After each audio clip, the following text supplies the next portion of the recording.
بسم اللہ الرحمن الرحیم۔ انسان کو اللہ رب العزت جب پیدا کرتے ہیں نا تو ایک یہ چہرہ لے کر پیدا ہوتا ہے۔ اس کی آنکھیں، اس کے کان، اس کے ناک، اس کی رنگت، اس کی جو ہے نا گالیں، ایک چہرہ یہ ہوتا ہے جو دنیا والے دیکھتے ہیں اور کہتے ہیں بچہ خوبصورت ہے، بچہ ایسا ہے، اس کا رنگ ایسا ہے، اس کا ناک ایسا ہے، اس کی آنکھیں ایسی ہیں، اس کے ہونٹ ایسے ہیں، اس کے بال ایسے ہیں۔ تو وہاں سے دنیا والے ایک اندازہ لگاتے ہیں کہ بچہ خوبصورت ہوگا، بچہ درمیانہ ہوگا، بچہ پیارا ہوگا۔ تو ایک چہرہ ہم نا دنیا میں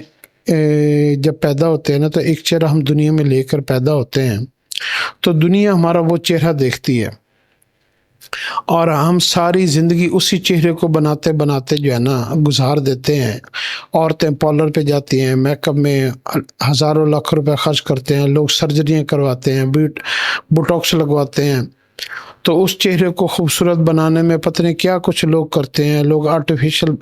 وگے بھی لگاتے ہیں، ہیئر پلانٹیشن کرواتے ہیں چہرے کو خوبصورت نظر آنے کے لیے، اور حتیٰ کہ حضور صلی اللہ علیہ وسلم کی سنت داڑھی مبارک کو بھی جو ہے نا وہ صاف کرتے ہیں کہ چہرہ جو ہے نا اور خوبصورت نظر آئے اور عمر چھوٹی نظر آئے اور میں ایسا لگوں، میں ویسا لگوں۔ یہ ایک چہرہ ہے جو ہمارا دنیا والے دیکھتے ہیں۔ لیکن انسان جب مرتا ہے نا تو اس وقت کچھ عرصے بعد نا لوگ چہرہ بھول جاتے ہیں۔ لوگ اس کو نا اس کے کردار کا ایک چہرہ ان کے ہر ایک کے ذہن میں، دل میں، سوچ میں، خیالوں میں، تخیل میں ایک کردار کا چہرہ ان کے ذہنوں میں آ جاتا ہے، اور جب بھی ان کے منہ سے اس کے بارے میں کوئی ذکر ہوتا ہے، اس کو یاد کرتے ہیں، اس کا نام لیتے ہیں نا، تو اس کے چہرے کی بات نہیں ہوتی، اس کے دوسرے چہرے کی بات ہوتی ہے۔ جس چہرے سے وہ ان کو یاد کرتے ہیں وہ اس چہرے کو کہتے ہیں اس کا کردار، اس کا کریکٹر کیسا تھا، اس کا لین دین کیسا تھا، اس کے معاملات کیسے تھے، اس کی طبیعت کیسی تھی، اس کے اندر جو ہے نا خوبیاں کون سی تھیں، اس کے اندر خامیاں کون سی تھیں، اس کی کمزوریاں کون سی تھیں، اور اس کی طبیعت میں جو ہے نا وہ اچھی خصلتیں کون سی تھیں، بری خصلتیں کون سی تھیں، اس نے کس کا حق مارا، کس کے اوپر ظلم کیا، کس کے ساتھ زیادتی کی، کس کے کام آیا، اور وہ لوگوں کے ساتھ جو ہے نا وہ اپنے والدین کے ساتھ اس کا رویہ کیسا رہا، بہن بھائیوں کے ساتھ رویہ کیسا رہا۔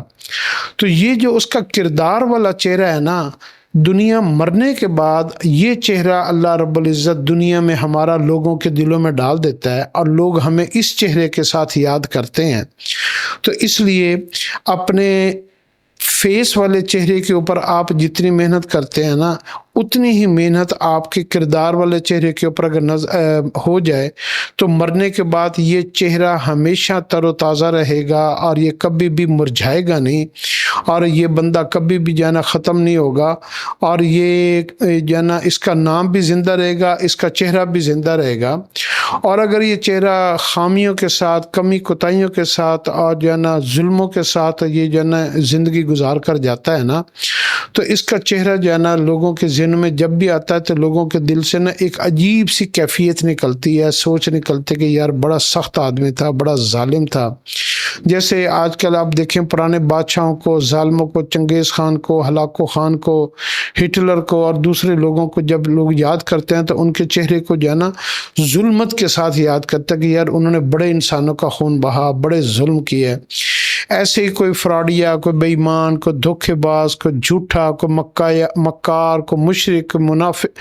جس چہرے کو لے کر جو ہے نا وہ ساری دنیا میں اپنے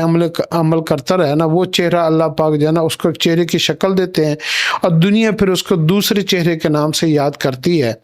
تو انسان کے دو چہرے ہوتے ہیں، ایک دنیا میں جو وہ لے کر پیدا ہوتا ہے، اور ایک وہ چہرہ ہوتا ہے جو جب وہ مرتا ہے تو لوگ اس کو یاد کرتے ہیں۔